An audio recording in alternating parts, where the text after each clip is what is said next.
tidak disadari awalnya. Awalnya kan Caimin ya sudah disimpan di situ aja gitu kan, untuk mengurangi nilai Anies misalkan, sebagai kuda Troya misalkan awalnya. Ternyata hari ini mereka bisa mengkapitalisasi kekuatannya itu menjadi sumber daya yang ketika turun di daerah disambut oleh banyak kalangan kan.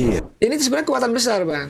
Cuma karena ingin besar terus, maka harus diruntuhkan, maka harus digembosi, maka harus dikerjai.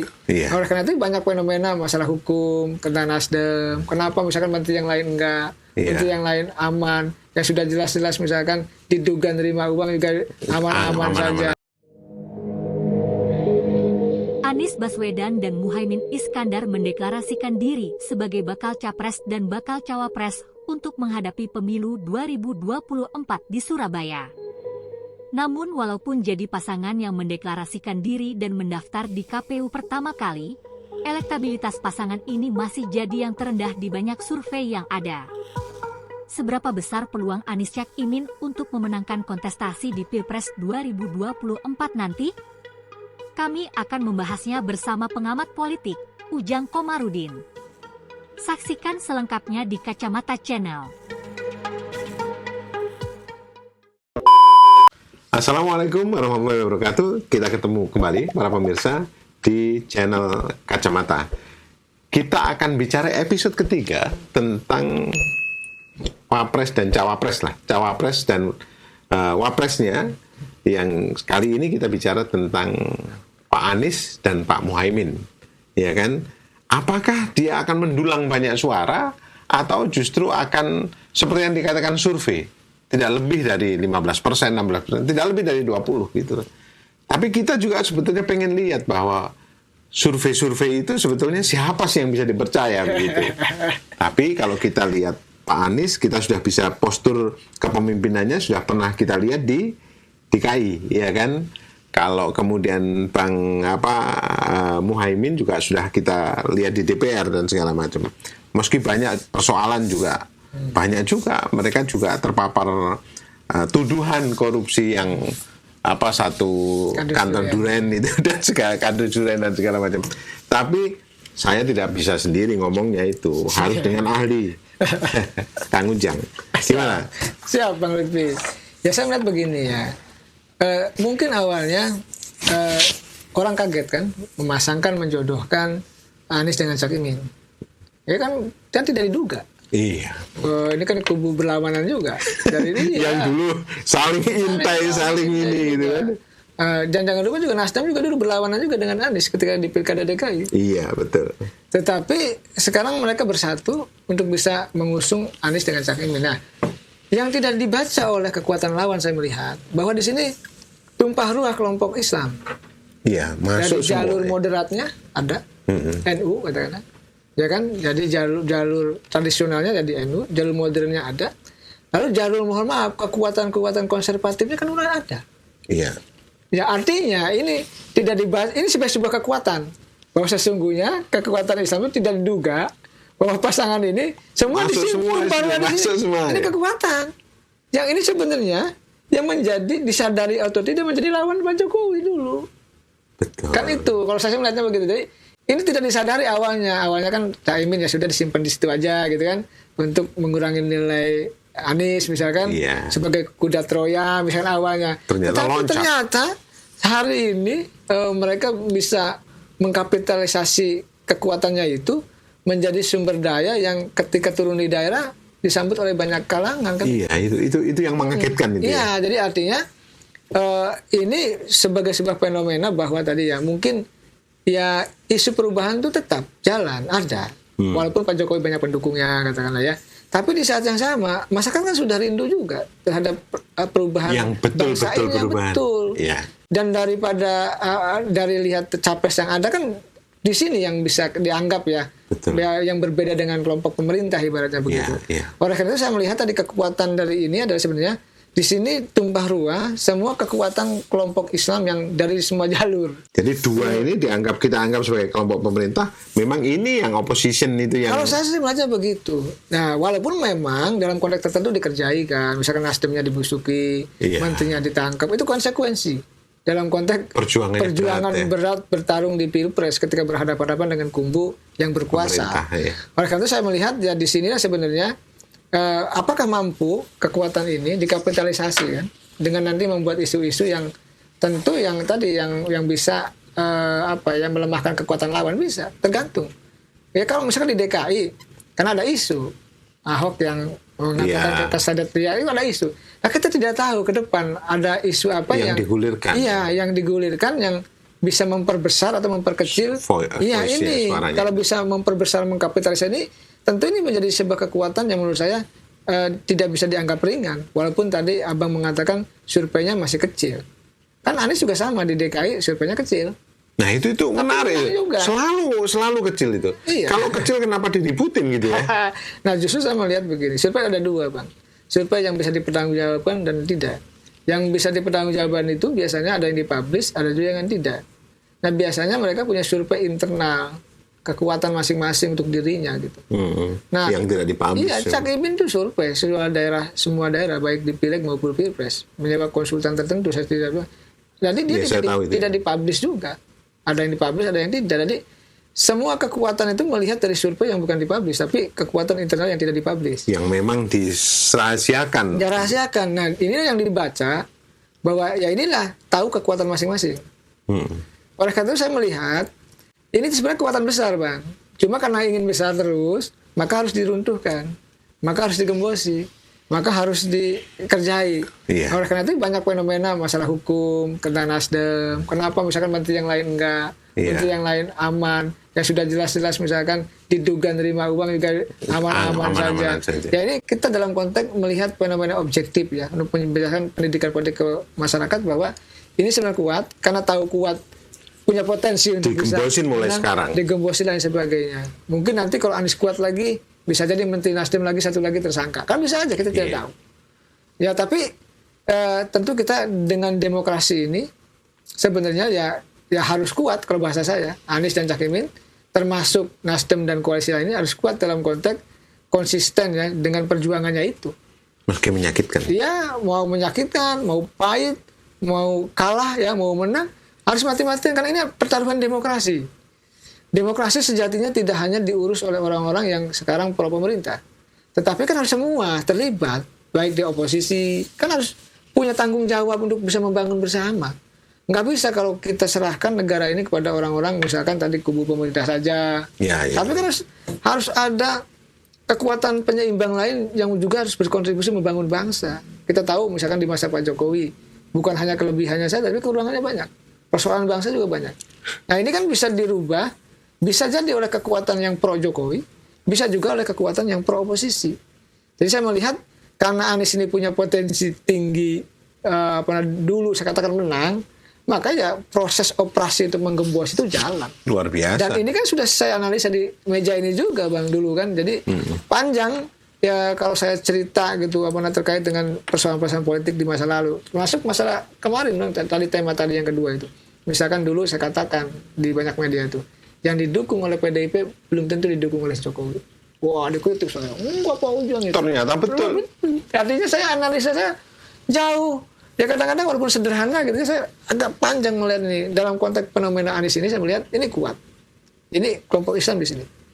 Ya kan semua kekuatan di sini. Maka ini punya ruang untuk bisa menang. Makanya kalau untuk menang ya tadi digembos-gembosilah, dihalang-halangilah. Makanya mereka tuh bersyukur bisa daftar di hari ini kan, dan dianggapnya tidak bisa daftar, digembosi, tidak sampai di titik inilah kira-kira. Titik itu. Makanya saya melihat dalam konteks demokrasi, kalau saya sih bagus. Semua siapapun yang punya potensi untuk bisa nyapres, ya nyapres. Kembalikan ke rakyat, silakan rakyat yang memilih. Itu aja kalau saya. Ya, hanya saja rakyat memang harus membayar kemahalan ongkos demokrasi ini. Ya kan? Nah, kita kembali ke sana. Kalau kemudian kita ngomong NU, maka Pak Muhaimin ini juga dianggap NU, juga dianggap tidak kelompok ini. Nah, kalau kemudian kita head to head sama Gus Dur, itu sebetulnya kan sekarang ribut nih. Oh, itu bukan Gus Dur, ini bukan Gus Durian, ini NU, ini Muhaimin ini NU yang mana? Dulu NU gini Bang, PKB kan lahir dari rahim NU. Betul. Dalam 10 tahun terakhir yang lalu, di bawah kepemimpinan Pak Said Agil Siraj, Pak Kiai, Profesor beliau, itu satu antara PBNU dengan PKB-nya. Satu ini, satu irama. Satu orkestra juga, dukung A, bahkan terang-terangan juga kan, dukung Jokowi ketika itu dan Pak Maruf Amin, dan sangat tegas. Walaupun sejatinya NU harus di tengah mestinya, tapi sangat tegas antara NU dengan PKB satu. Sekarang ini tidak. Sekarang ini PKB ya PKB yang tetap mengklaim basis masanya NU dengan struktural NU yang juga mengklaim basis masa NU.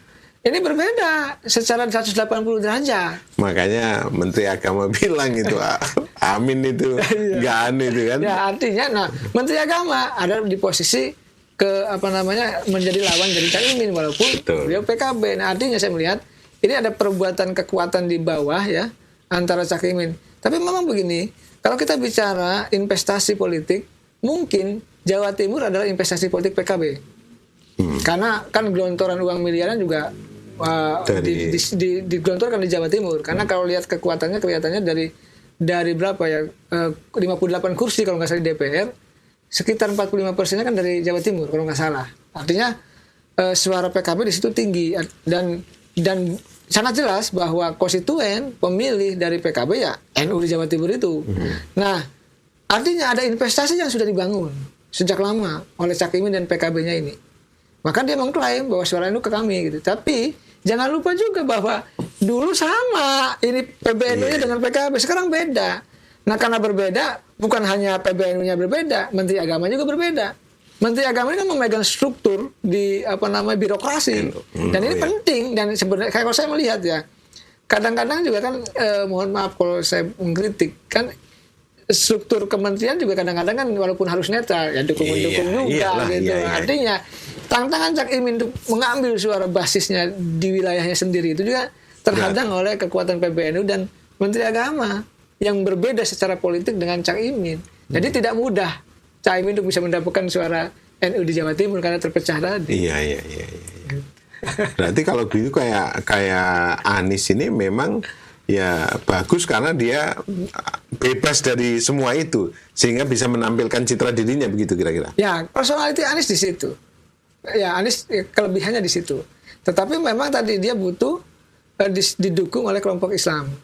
Oleh karena itu ya Anies kan brandingnya kan intelektual, ya itu yang dijual dan dianggap kepala daerah yang dianggap berprestasi kan gitu ya. Walaupun sebagian orang mengkritisi dan lain sebagainya, tapi di antara kepala daerah yang lain kan dia berprestasi. Betul. Ya, nah saya melihat kebutuhan tadi yang mengambil misalkan Cak Imin, apakah itu kebutuhan rasionalitas atau kebutuhan juga untuk mengambil suara NU? Saya sih meyakini iya, tapi tadi tantangannya terbesar adalah karena NU-nya juga tidak satu. Jadi harus betul-betul solid untuk mendapatkan suara. Kalau PKS solid ya, kira-kira? Kalau PKS solid. PKS itu setahu saya, dia punya captive market sendiri. Iya. Yang tidak berubah. Karena didoktrin dengan pengajian-pengajian mingguan, liko yang halako tadi, itu yang membuat sebenarnya pemilih PKS itu lebih loyal. Iya. Dan tapi memang jangkauan PKS itu banyak di perkotaan. Ya di perkotaan ini yang menyasar ya kelompok mahasiswa misalkan ya makanya PKS itu sekarang menyasar kelompok NU juga padahal basisnya bukan NU, misalkan ada tahlilan ada sudah mulai itu sekarang dibangun oleh PKS berjanjian dan lain sebagainya untuk mengambil basis massa di bawah. Tapi lihat kalau PKS pasti solid karena dia punya captive market sendiri dan memang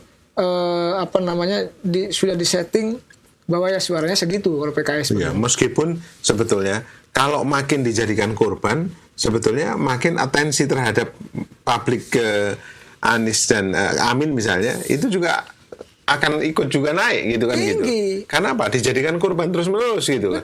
Dikerjain terus-menerus. Itu yang mereka nggak paham atau bagaimana ya? Ada dua bejana ya, kalau kubu pemerintah itu bagus, maka kubu Anies jelek. Tapi kalau kubu pemerintahnya jelek, kubu Anies bagus. Nah, sekarang ini selalu begitu karena dua bejana yang berbeda. Nah, oleh karena itu saya melihat sekarang kan agak lagi bingung nih kubu pemerintah karena sentimen MK. Dua-duanya ini bingung gitu kan? Bingung karena sentimen MK ini kan disadari atau tidak masyarakat banyak yang kecewa. Termasuk tadi malam juga saya di TPR itu dengan mahasiswa kecewa tuh BEM UI, bahkan mau demo hari ini itu katanya kecewa terhadap keputusan MK. Artinya walaupun anak-anak muda juga yang mestinya setuju kan. Mestinya kan setuju senang. Karena muda, sama-sama muda. Tapi ternyata partainya menolak dengan keputusan MK itu. Artinya ini persoalan bagi kubu pemerintah dan menguntungkan ini. Walaupun tadi kata-kata kubu Gerindra mengatakan itu kapitalisasi, katanya pembusuk-busukan terhadap kubu pemerintah lain sebagainya. Tapi saya melihatnya kan tadi politik bagaimanapun about perception. Yeah. Jadi persepsi di politik itu penting. Makanya orang membangun pencitraan untuk membangun persepsi positif. Nah saya melihat ya tentu kelihatannya Nasdem, PKS dan PKB ya meyakini, punya keyakinan juga mungkin ya. Punya keyakinan bahwa grassroots di bawah itu banyak yang mendukung juga mungkin. Kalau saya melihatnya begitu.